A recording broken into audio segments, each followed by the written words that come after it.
Good afternoon, Buttkickers. It's September 3, the 246th day of 2011, which means it's game day. Game day is not so much a statement on how life is nothing more than a game and these 24 hours are but one arbitrary move, but rather, it's a day with a game on it. Namely, a football game, but not just any football game, the first U of I home football game of the season. The setup they have for the marching band is pretty sweet, I have to admit it. Basically, these two groups of guys beat each other up for a while, sort of to introduce the marching band, and yeah, it's a little extravagant, but I don't mind. Then we give our performance, displaying visual precision and staggering musicianship, and then the two groups of guys come out and beat each other up again to play us off.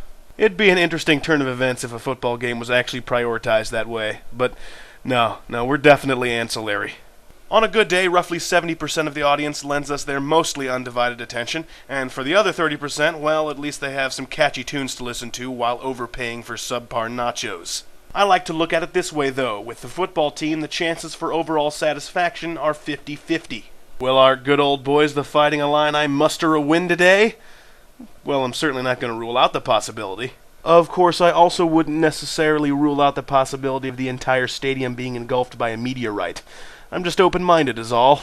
With the marching band, however, there is a 100% satisfaction guarantee. Because if you don't like us, we'll have you killed, and then you'll never be able to ignore a truly inspiring musical presentation over a $4 hot dog again. I'm playing this up a little bit, of course. The marching band here is a respected organization with a loyal following and even some honest-to-goodness fans. I most definitely take pride in being part of an exclusive and hyped ensemble, an organization known for its tradition, excellence, and spirit. It makes me feel unique among a student body of tens of thousands. Actually unique too, not like all those other organizations that feign uniqueness as a selling point.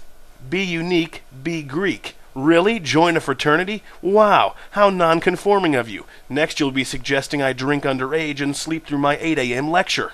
I like to see the marching band as the middle of a sandwich, with the football game as the bread on either end. Without the bread, we wouldn't be much of a sandwich, just a pile of cold cuts and condiments.